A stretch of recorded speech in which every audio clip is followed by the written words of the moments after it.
second question. We'll reverse the order. So the first question, which you have two minutes to answer.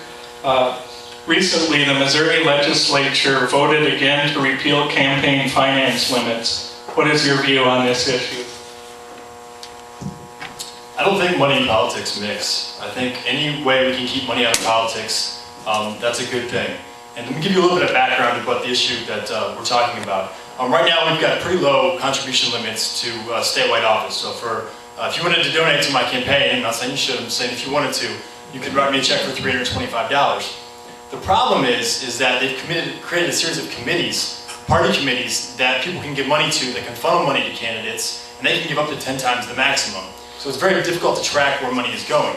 So what people in Jefferson City have said is that what we should do is we should get rid of these committees, we should increase transparency, and we should get rid of limits. Well, part of that makes sense, but my response is, why don't we get rid of the committees, why don't we increase transparency, and why don't we keep the limits? Campaign finance reform is really almost a secret issue in the sense that it has so much weight on every other issue that we face as a state and as a country.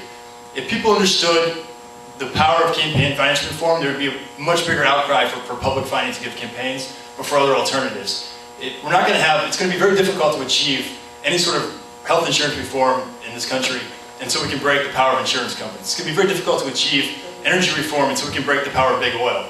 And unfortunately, getting rid of campaign finance reform or getting rid of campaign limits or donation limits does nothing to break the power of those groups. I think we should keep the limits, and we should increase transparency with the limits intact. Thank you, Mr. Weber. Ms. Addison?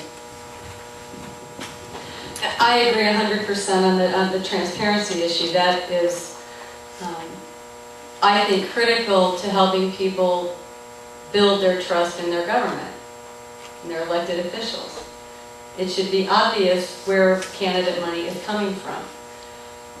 They didn't do it with this bill. I mean, that's the argument has been that without limits it will be more transparent. I don't agree with that. I think with limits it will be more transparent as long as people aren't funneling things around the way they are now. And I do not believe that they got rid of all the committees in this bill. So I think they really did a half-baked job.